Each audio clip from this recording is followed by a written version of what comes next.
Hallo, herzlich willkommen zum neuen Film hier in der Aquarellwerkstatt. Heute wird's eisig, aber nur auf dem Aquarellpapier. Ich bin ganz froh, dass ich hier im Warmen sitze und gleich für euch dieses winterliche Motiv malen werde.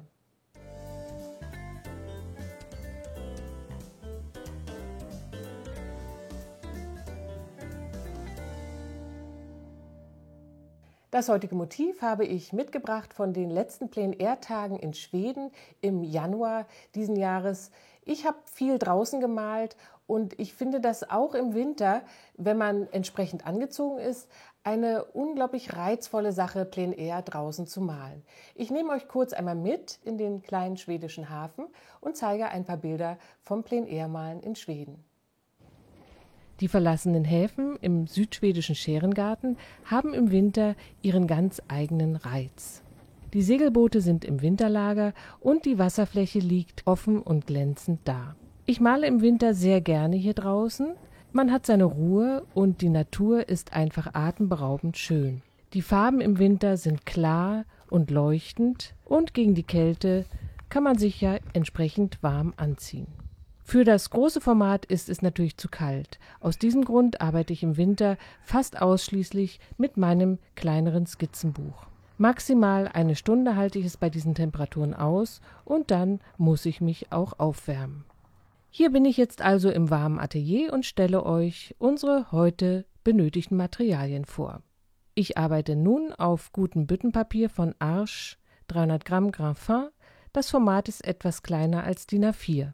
Heute verwende ich relativ viele Farben und es sind Jaune Brillant von Schminke, Paints Grau-Bläulich von Winsor Newton, Titanweiß von Winsor Newton, Lavender von Mielo, Neutraltinte Viridiangrün, Cadmiumfreies Rot, Sienna gebrannt, Alizarin Karmesin, Cadmiumfreies Orange, Lichter Ocker und Kobaltblau von der Firma Winsor & Newton. Die Pinsel sind ein Eichhörnchenhaarpinsel, ein Rotmarderpinsel Größe 12 und Größe 6, ein Kunststoffpinsel, ein runder Kunststoffpinsel und ein Flachpinsel, auch aus Kunststoff, zum Auswaschen der Details. Hier nun noch einmal ein Blick ins Skizzenbuch. Im Film habt ihr gesehen, dass ich diese beiden Bilder im schwedischen Scherenhafen vor Ort gemalt habe. Das linke Bild möchte ich jetzt hier im YouTube-Video für euch auf dem guten Büttenpapier wiederholen. Das Referenzfoto und die Skizze bekommen die Unterstützerinnen der Aquarellwerkstatt wieder per Mail zugesandt. Die Skizze besteht nur aus wenigen Strichen. Ich beginne mit der Horizontlinie und trage dann zunächst die größte dunkle Form, das sind die Scheren im Mittelgrund, ein. Der dunkle Steg verbindet die linke Felsengruppe mit dem Ufer auf der rechten Seite und im Hintergrund gibt es noch einige weit entfernte Scheren. Die Felsen spiegeln sich ein wenig auf der glatten Eisfläche und vorne auf dem rechten Felsen und auch auf dem Steg gibt es einige vertikale Formen, das sind wahrscheinlich Schilder oder ähnliches, die hier im Hafen vorhanden sind. Den Kreis für die Sonne zeichne ich sehr zart in den Drittelschnittpunkten meiner Bildfläche. Und auch die Spiegelung halte ich hier für mich gedanklich schon einmal fest. Die Bojen, die darauf hinweisen, dass im Sommer hier ein beliebter Segelboothafen ist, bieten mir hochwillkommene kleine Formen innerhalb der großen Eisfläche. Die Risse im Eis bilden perspektivische Linien und aus diesem Grund zeichne ich sie mir hier ganz leicht auch schon ein. Das soll an Vorarbeit schon reichen und jetzt geht es los mit dem Malen. Die Fläche des Himmels feuchte ich mit klarem Wasser an und setze dann kräftige Gelbtöne um die Sonne herum. Hier arbeite ich mit Jaune Brillant, das ist ein kühles Gelb, welches mit Titanweiß abgemischt ist, und gebe auch ein wenig Lichter Ocker mit hinein. Mit Cadmiumrot grundiere ich dann die gesamte restliche Fläche des Himmels. Ich möchte im Himmel eine eher warme Farbtemperatur im Gegensatz zur kalten Eisfläche darstellen.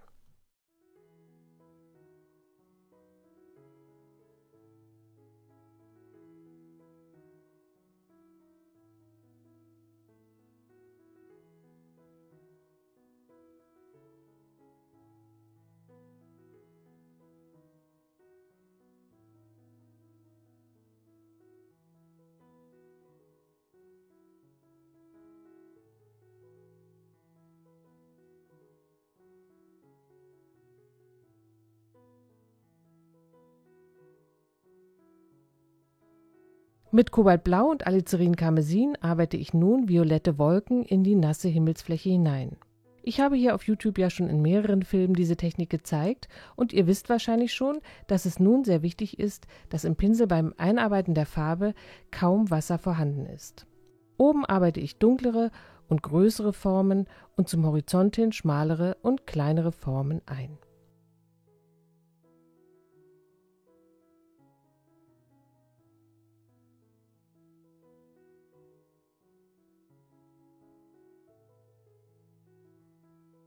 Nachdem ich den Himmel trocken geföhnt habe, bin ich mit der ganz hellen Stelle am Horizont noch nicht zufrieden. Ich möchte gern, dass die sonnenbeschienene Meeresoberfläche nachher besonders stark leuchtet und aus diesem Grund muss der Himmel hier noch etwas dunkler gemalt werden. Ich feuchte also die betreffende Stelle mit klarem Wasser noch einmal an und gehe dabei mit dem Wasser ein wenig über den Bereich hinaus, den ich gleich bemalen möchte. Nun füge ich vorsichtig einige Striche mit den vorhin verwendeten Rottönen und auch einige kleine Wolken ein. So, jetzt ist es besser. Mit Kobaltblau und etwas Payne's Grey bläulich setze ich mit einem kleineren Pinsel und lockeren und zügigen Strichen die Wasserfläche. Hier möchte ich den Effekt des trockenen Pinsels einsetzen, um das Glitzern des Sonnenlichts auf dem Wasser einzufangen. Dies braucht ein wenig Übung und du willst es vielleicht auf einem separaten Blatt zunächst ein bisschen üben. Man muss wirklich ohne jeden Druck mit schnellen Strichen übers Blatt fahren, sodass die Farbe nicht komplett ins Papier einsinken kann.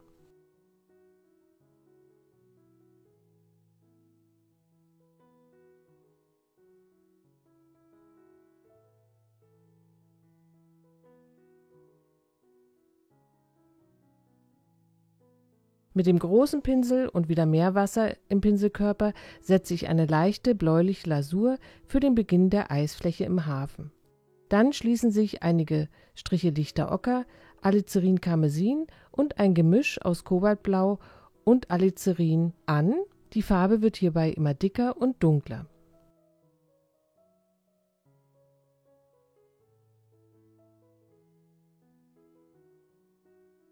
Am vorderen Bildrand nehme ich in die Mischung auch etwas Cadmiumrot mit hinein. Dies ist das Rot aus der Untermalung vom Himmel und gibt uns jetzt im vorderen Bereich etwas Wärme und vor allen Dingen eine farbliche Verbindung zum oberen Teil des Bildes.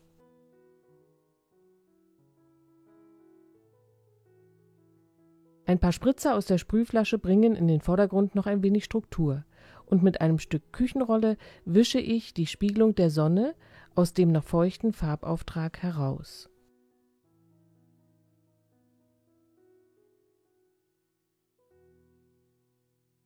Zwei kleine Ansagen habe ich jetzt in der Trocknungspause für euch.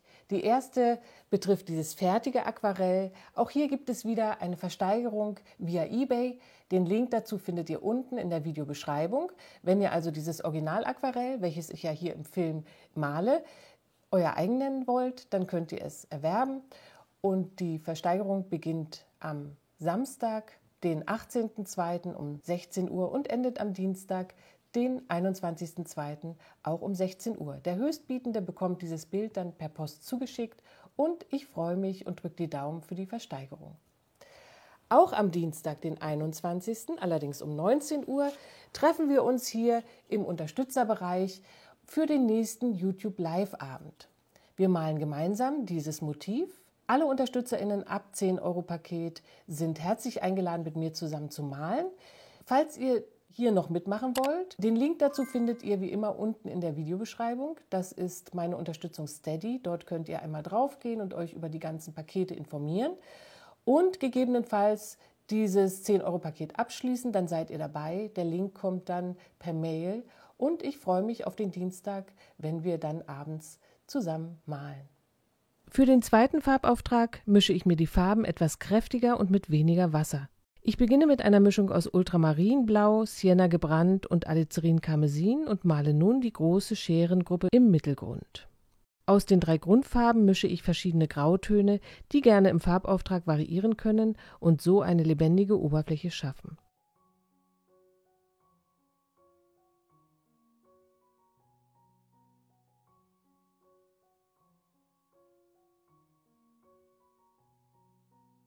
Mit etwas Neutraltinte in der Mischung gebe ich an den oberen Rand dunkle Büsche hinzu und arbeite so die vorne liegenden Felsen ganz locker und relativ abstrakt heraus.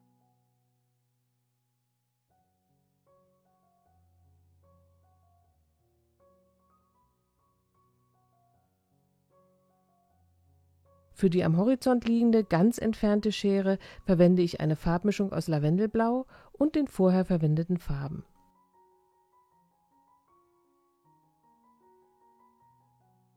Die etwas weiter vorne liegende Inselgruppe male ich in der gleichen Mischung, aber eine Stufe dunkler.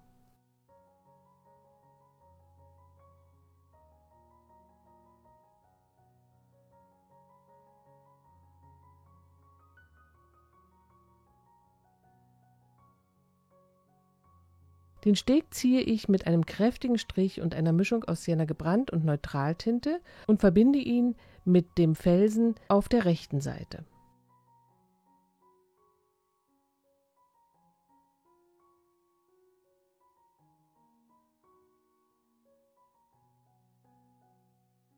Einige dünne Striche für die Fahnen und Schildermasten setze ich mit der gleichen Farbmischung.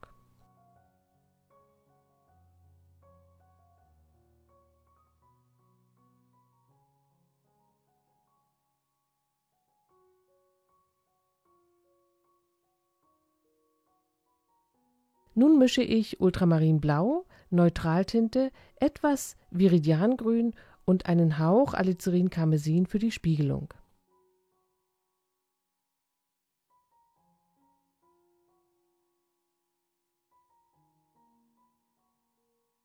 Die Ränder der Spiegelung löse ich hier mit klarem Wasser an, denn die Spiegelung auf der Eisfläche erscheint viel diffuser, als sie es im stehenden Wasser tun würde.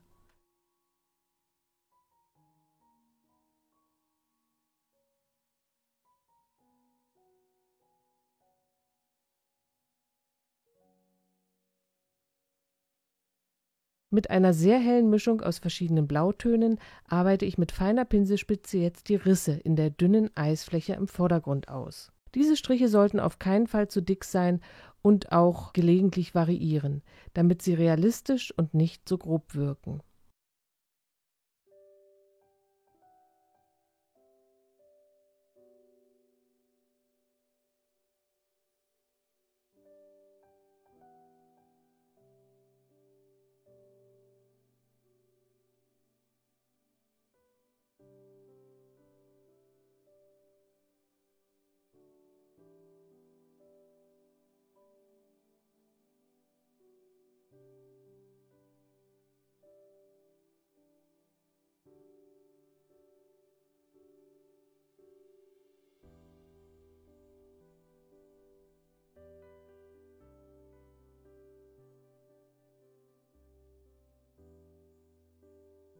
Nun fehlen noch die kleinen Bojen. Hier möchte ich die Gelegenheit nutzen und farbige, warme Akzente setzen. Also mische ich Lasurorange, Cadmiumrot und etwas Alizarin-Karmesin und male die Halbkugeln auf die Eisfläche.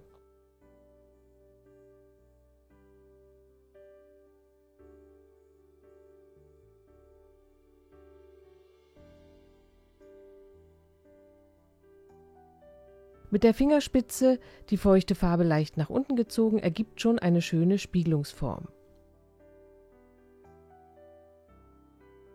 Mit einer dunkleren Farbe male ich noch die Befestigungen mit den runden, schlaufenartigen Enden.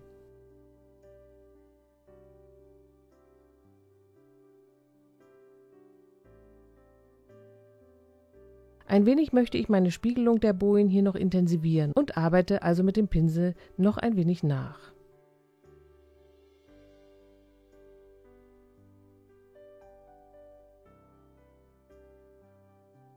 Weil mir das Rot noch nicht warm und knallig genug ist, setze ich direkt aus der Tube noch ein paar Punkte auf einige Bojen.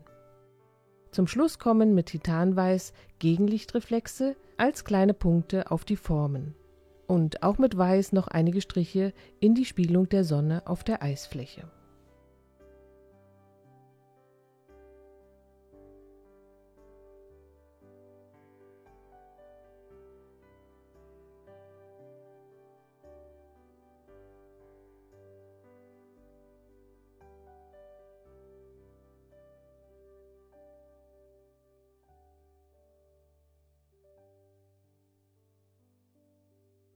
So, ich hoffe, mein Motiv hat euch Spaß gemacht und ihr seid nicht so sehr ins Frieren gekommen in der warmen Stube, aber vielleicht habt ihr auch demnächst mal Lust rauszugehen. Die Temperaturen werden jetzt ja wieder steigen, es wird Frühling werden, also packt die Malsachen ein und geht nach draußen, es lohnt sich. Kleine Erinnerung, am nächsten Dienstag für alle, die dabei sein wollen, dieses Motiv gemeinsam in Echtzeit im YouTube-Live-Abend um 19 Uhr. Vielleicht sehen wir uns, es würde mich freuen. Und jetzt sage ich Tschüss, bis zum nächsten Mal.